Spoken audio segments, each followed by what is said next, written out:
we are with the Ask Mikes, but this is kind of a little different Ask Mike in the sense that I've had a lot of emails and a lot of guys talking about the correct takeaway and the swing plane. Where does the club go? What does the momentum of the club do? What's the right way? What's the wrong way? Well, there's basically three ways to swing a golf club. They've all worked, but they're all relative to your initial shaft plane. Now, I just grabbed this hockey stick because it's going to be a big, long extension so you can see what I'm talking about.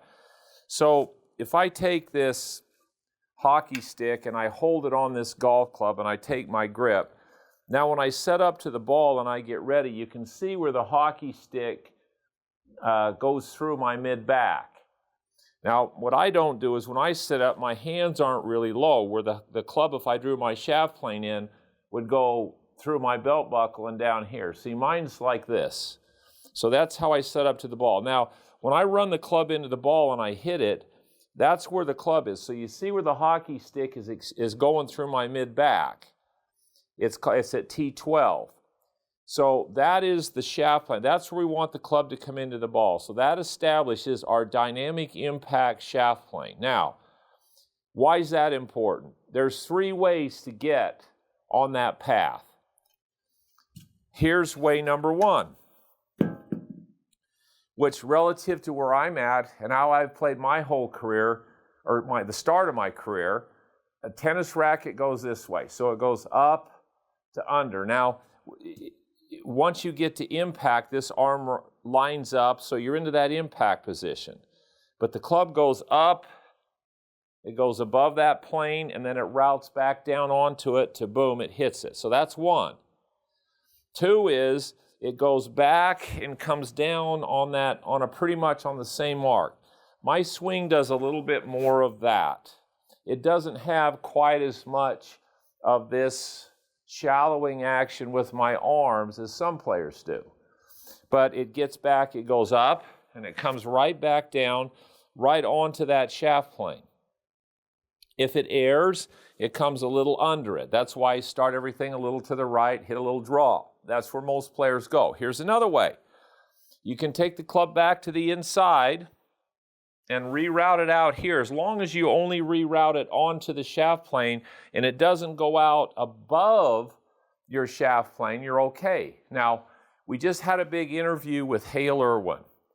Now, I don't know where this particular Ask Mike is going to view over the history of the site, but Hale Irwin always took the club back.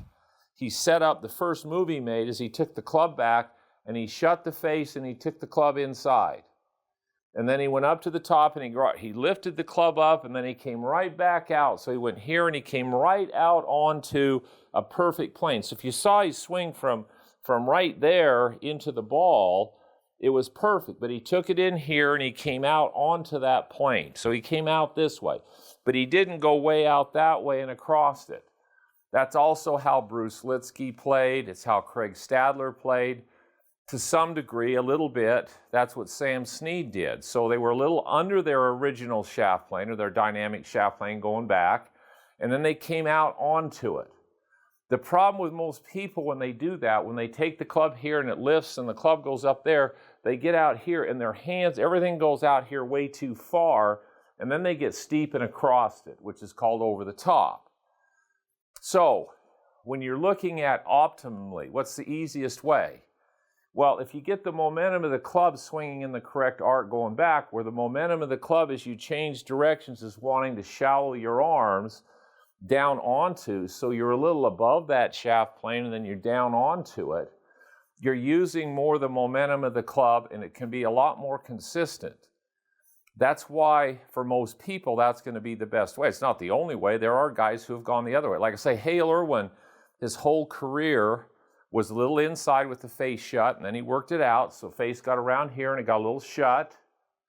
And then he went up here, and the club was aimed way out over there, and then he got up to the top, and then he rerouted it. Once he went right like this, for right there, it was perfect, and then it went right down into the ball. So there have been players that do that, but most of the time when you get the momentum going there, the average guy goes way out too far and then comes way across it. So that's why we want to try to get the momentum working for you, not working against you.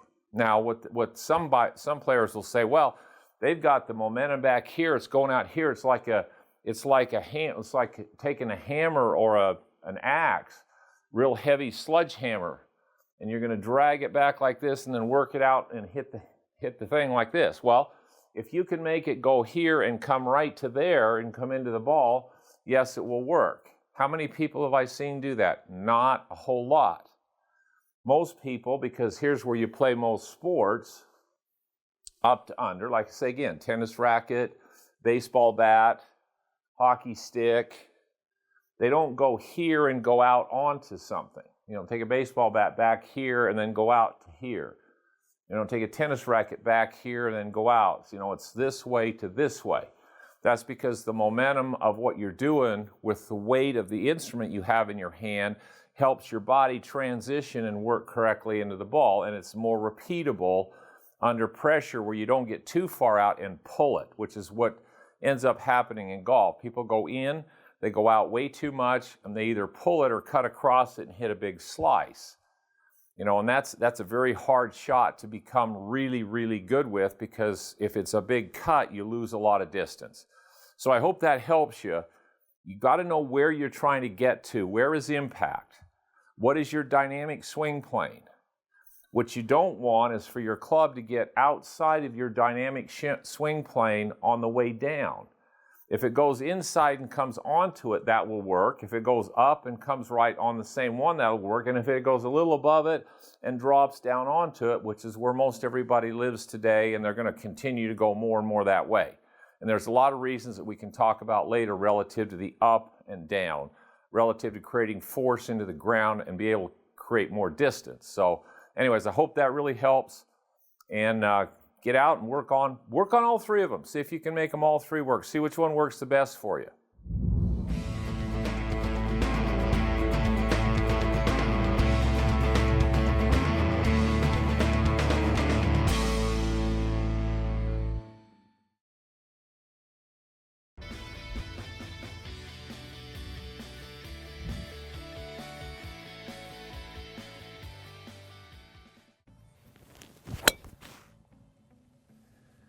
Be sure to subscribe to my channel for regular updates and tips.